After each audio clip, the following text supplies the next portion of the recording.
Pastor he sido y entre rebaños desde pequeño. Pastoré.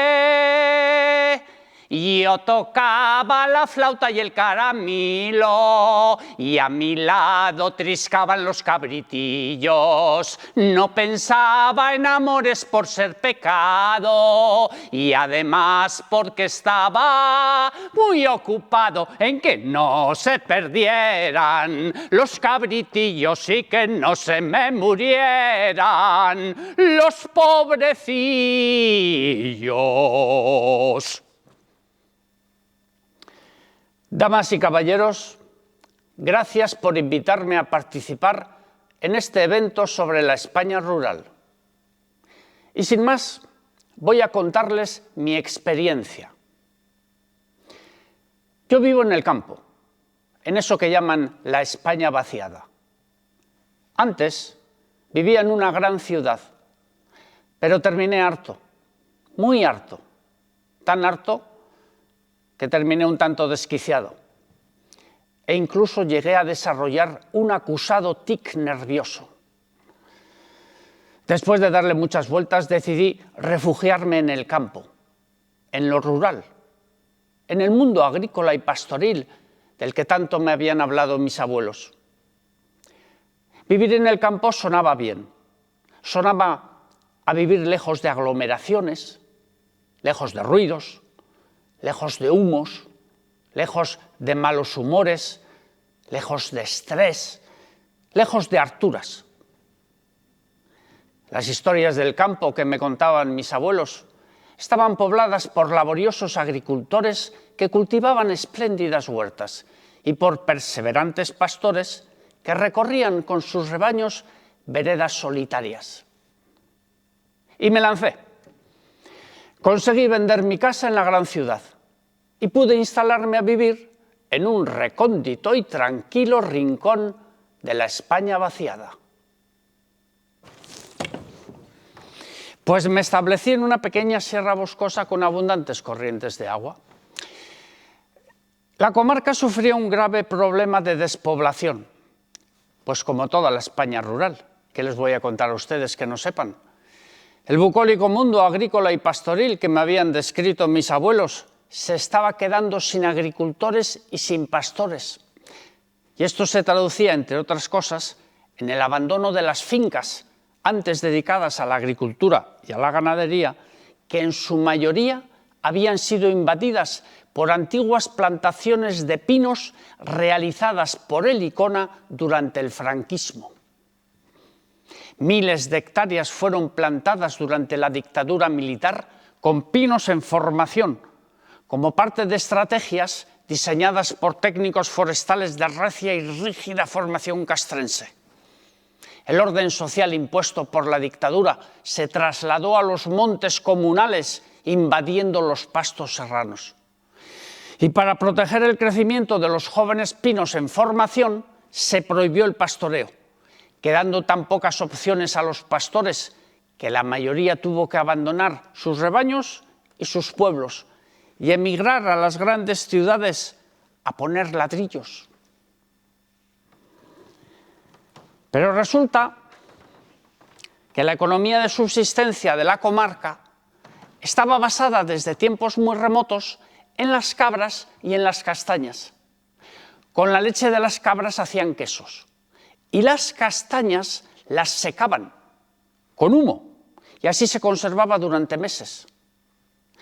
Con esto y con las olivas, las viñas, la miel, los frutales, los huertos, las gallinas, los conejos y un par de cerdos para la matanza, se podía ir tirando mejor o peor dependiendo de la disponibilidad de tierras y de mano de obra familiar.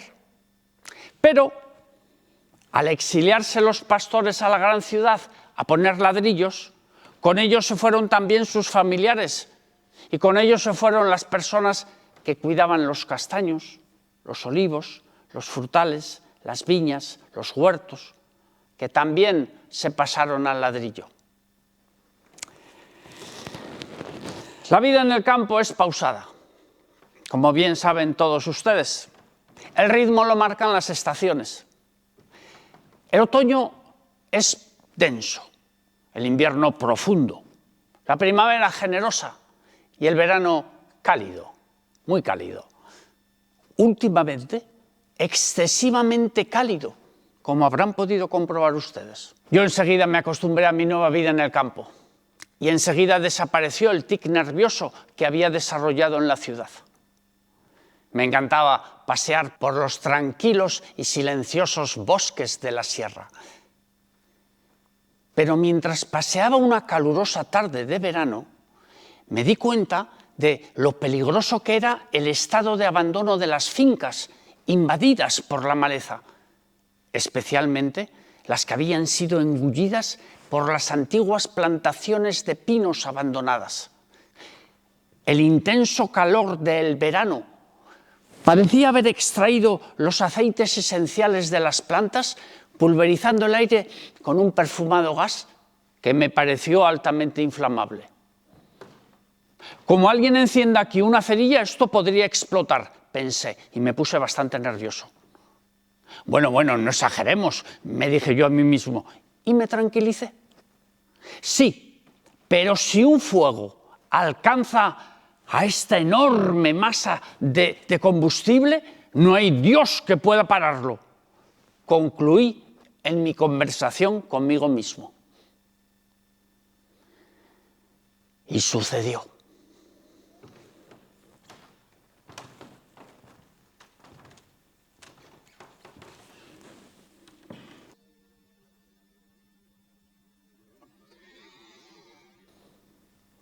Llevaba 4 años viviendo en la sierra, cuando en el mes de agosto se produjo un pequeño incendio que se descontroló, alcanzando a una enorme masa de pinos que llevaban años abandonados a su suerte. Y se desató la catástrofe. Durante 4 días con sus noches, la sierra ardió, hasta que prácticamente no quedó nada que pudiera arder. Entonces se pudo apagar el incendio.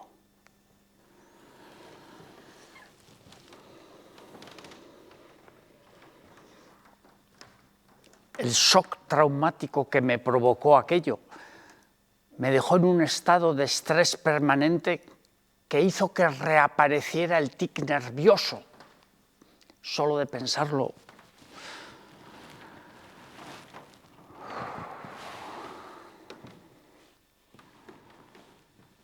Tras el incendio, se creó una comisión de investigación oficial que, entre otras muchas consideraciones, concluyó que el monte ardía porque el campo estaba abandonado.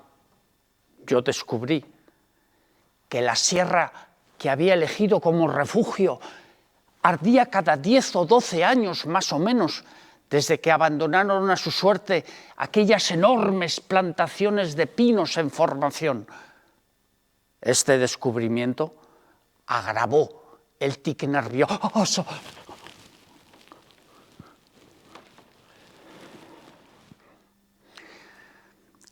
Políticas forestales decimonónicas, leyes obsoletas, técnicos forestales obtusos, desidias, negligencias y oscuros intereses formaban un caldo de cultivo inflamable del que algunos obtenían pingües beneficios derivados de la madera quemada, de la lucha contra el fuego y de la restauración del terreno devastado. Pero en esta ocasión, tras concluir que el monte ardía porque el campo estaba abandonado, las administraciones públicas del territorio decidieron poner en marcha una estrategia de política forestal seria que permitiría romper la inercia que hacía que se generasen aquellas enormes masas de vegetación abandonada que ardían cíclicamente cada 10 o 12 años, cuando habían alcanzado un volumen suficiente como para generar un gran incendio imposible de controlar. La estrategia consistía en romper aquellas enormes masas de monocultivo de pino, creando un mosaico de parcelas cultivadas con árboles como los castaños, entendiendo que estas plantaciones actuarían a modo de cortafuegos productivos donde los equipos de lucha contra el fuego podrían trabajar en caso de incendio. Y las cabras realizarían un trabajo de prevención limpiando el monte de maleza.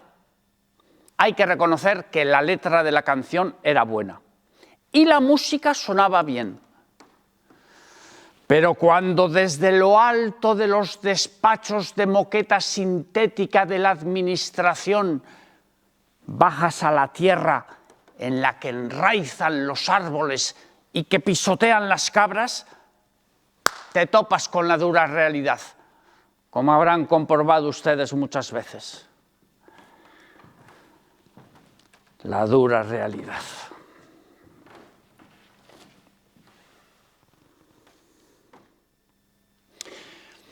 Descubrí que si eres el alcalde de un pequeño pueblo de la sierra y decides ceder terreno municipal invadido por antiguas plantaciones de pinos abandonadas para que vecinos desempleados, asesorados por técnicos cualificados, cambien los pinos por un árbol forestal como el castaño, creando cortafuegos productivos. Por cierto, ¿sabían ustedes que parece ser que existen árboles no forestales? ¿Árboles no forestales? Árboles no forestales, ahí lo dejo. Bueno, a lo que íbamos. Decía que si eres el alcalde y quieres cambiar pinos por castaños para crear cortafuegos productivos, el sentido común te dice que el correspondiente permiso administrativo para el cambio de cultivos debería ser automático, ¿no? Ya. El sentido común. Pues resulta que el alcalde del que estamos hablando se encuentra con que un técnico forestal de plástico de la administración sintética al que mal rayo le parta, exige al ayuntamiento para el cambio de cultivos un proyecto técnico de tal magnitud que retrasa un año los trabajos. Hay que joderse, un año de retraso para crear un cortafuegos productivo. Pero es que una vez presentado el proyecto técnico en cuestión, otro técnico de la administración, este de plástico de alta densidad, al que mal carbunco le entre, considera oportuno dejar pasar la época apta para la plantación antes de decidir que el proyecto no sirve, porque es otro servicio de la administración el que debe certificar que esa actuación sirve como cortafuegos productivo, retrasando un año más los trabajos. Y ya van 2 años de retraso para crear un cortafuegos productivo. Y lo peor es que parece que esto va para largo. Y resulta que parecía que esta vez, por fin, las administraciones públicas del territorio habían decidido poner en marcha una estrategia de política forestal seria que permitiría romper la inercia que hace que se generen esas enormes masas de vegetación abandonada que arden cíclicamente cada 10 o 12 años. Pero nada, que dice el técnico forestal, al que más carbunco le entre, que el proyecto no sirve, así que a tomar por saco. ¡Hala!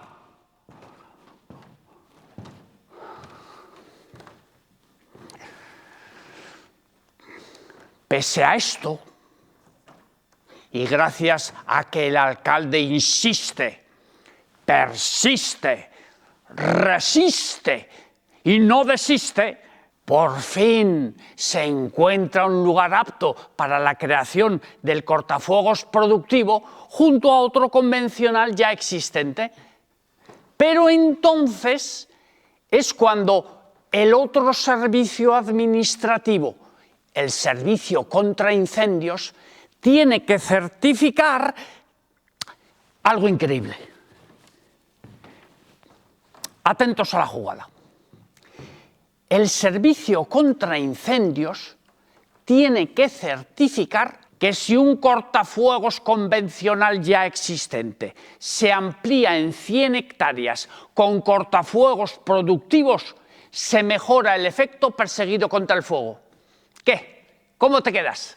Sí, lo han oído muy bien y lo han entendido perfectamente.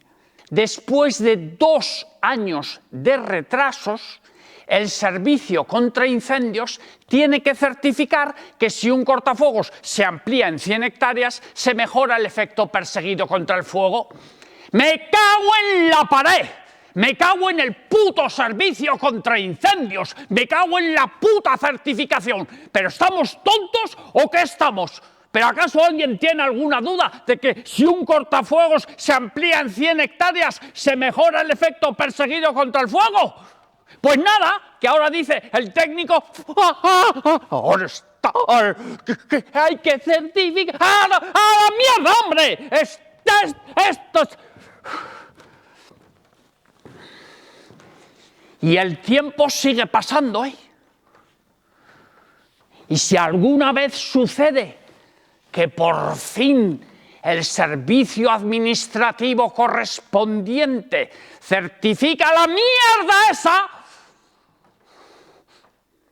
para entonces gran parte de los vecinos desempleados, que por otra parte son sistemáticamente rechazados por las empresas foráneas que realizan trabajos forestales en la comarca, habrán pasado a engrosar las filas del exilio a las grandes ciudades, donde estarán poniendo ladrillos. Y es muy probable que más de uno fantasee con la idea de pegar fuego al monte, con el que otros se lucran delante de sus narices.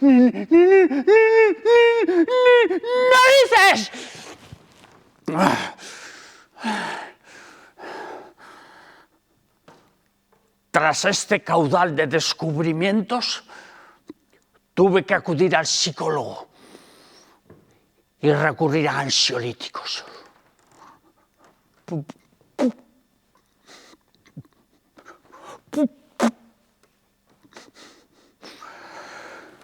Por la mañana roció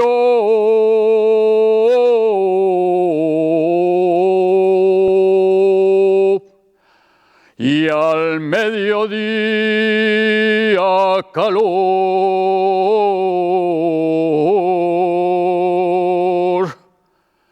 Por la tarde los mosquitos.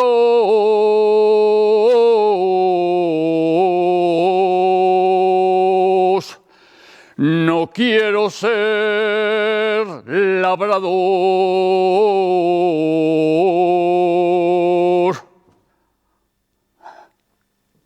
El psicólogo me ha recetado cantar. Dice que me calma y que me ayuda a romper el tartamudeo nervioso.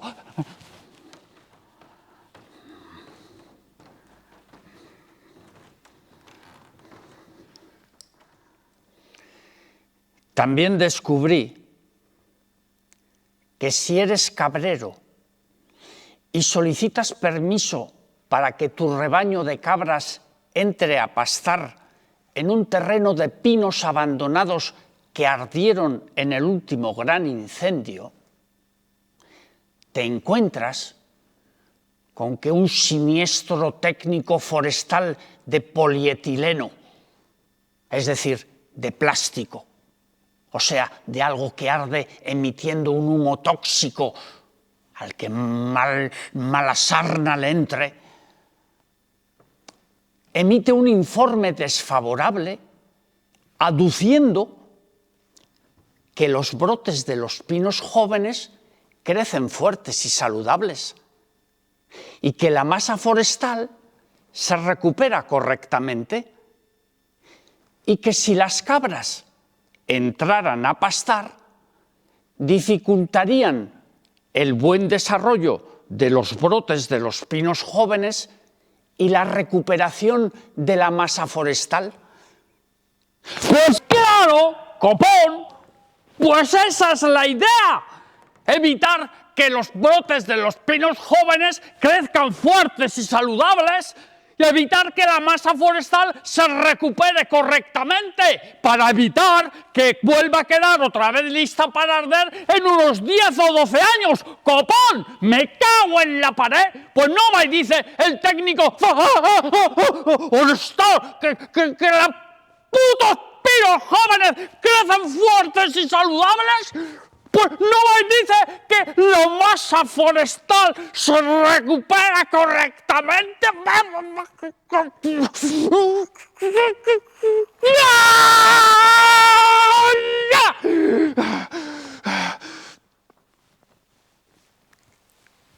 Tras este nuevo caudal de descubrimientos, di con mis huesos en el psiquiatra y tuve que empezar a tomar antidepresivos, porque me estaba volviendo loco. ¡Loco! Esta vida loca, loca, loca, con su loca realidad, que se ha vuelto loca, loca, loca, por buscar otro lugar. Pero me provoca este sentimiento, porque a mí me toca esta vida loca, loca, loca. Muy buena la receta del psicólogo.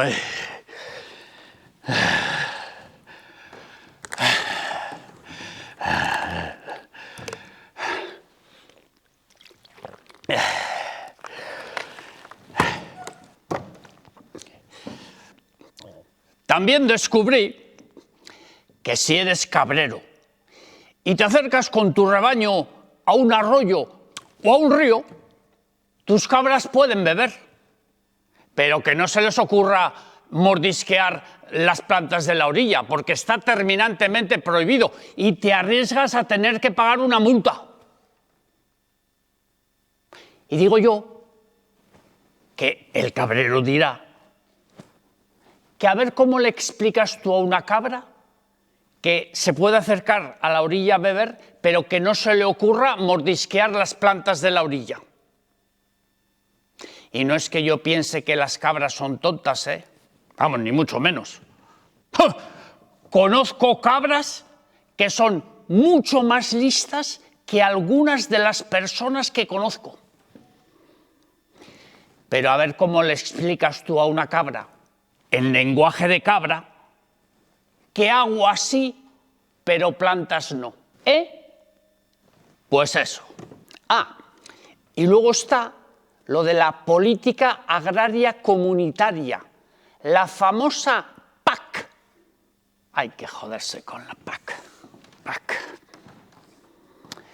Si eres cabrero y quieres pedir las ayudas que existen por llevar tu rebaño de cabras a pastar en territorio europeo, cuando explicas que la vegetación predominante en el territorio en cuestión está formada por brezos, tomillos, jaras y carquesas, los técnicos de corbatín de los despachos de plástico de la Europa de la PAC te explican que esa vegetación tiene la categoría de no elegible, porque ellos saben que a las cabras no les gusta, porque no es comestible y entonces no se lo comen. Pero el caso es que tú estás viendo todos los días que tus cabras sí se las comen.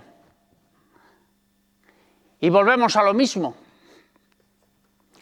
A ver cómo le explicas tú a una cabra que te está mirando fijamente mientras mordisquea aplicadamente un arbusto de tomillo, una de cuyas ramitas le sobresale así por la comisura de los labios.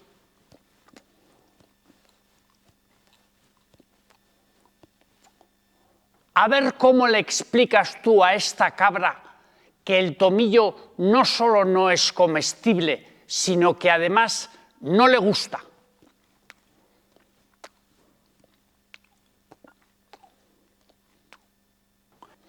Pues eso. Y luego está lo de la inclinación del terreno. Si quieres llevar tu rebaño a pastar a un terreno con una inclinación superior al 60%, los técnicos de corbatín de los despachos de plástico europeos te explican que ese terreno con esa inclinación tiene la categoría de no elegible, porque ellos saben que a las cabras les da miedo. Y claro, cuando tienen miedo, pierden el apetito y no comen.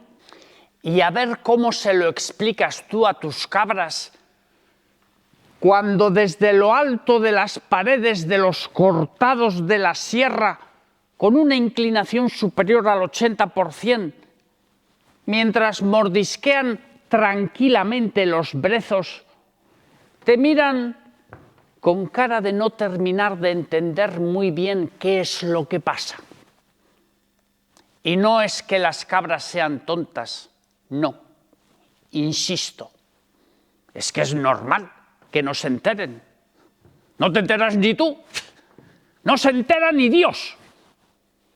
No se enteran ni los técnicos de corbatín de los despachos de plástico de la Europa de la PAC. La PAC, la PAC. La PAC, PAC, PAC, PAC, PAC, PAC. PAC, PAC, PAC, PAC, PAC, PAC, PAC, PAC, PAC, PAC, PAC, PAC, PAC, PAC, PAC, PAC. Yo no sé quién va más lejos, la montaña o el cangrejo. La la la, la la la, la la la, la la la, la la la, la la. La PAC. Si a pesar de todo esto has sido capaz de mantener tu rebaño de cabras y quieres que tu trabajo sea más rentable y para ello decides montar una pequeña quesería artesanal para poder vender tu producto elaborado y etiquetado, incrementando así a tu trabajo un valor añadido, descubrirás que en la tramitación de los correspondientes permisos administrativos intervendrán un mínimo de 2 consejerías, un número mayor de direcciones generales, la mancomunidad de municipios de tu comarca y tu ayuntamiento. ¡Toma ya! También descubrirás que parte de la documentación que presentes se extraviará, o quedará varada en uno o en varios despachos de uno o varios técnicos de metacrilato a los que mal moquillo les coma, que ya está bien, hombre. Oye, cuando un técnico de la administración se va de vacaciones, todos los proyectos que dependen de él se van con él de vacaciones a la puta mierda.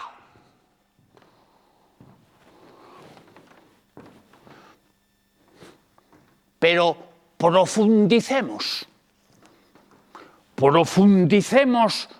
en este entramado jurídico endiablado, repleto de fantasmas. Fantasmas. Pastor he sido y entre rebaños desde pequeño, pastoré. Yo tocaba la flauta y el caramilo, y a mi lado triscaban los cabritillos.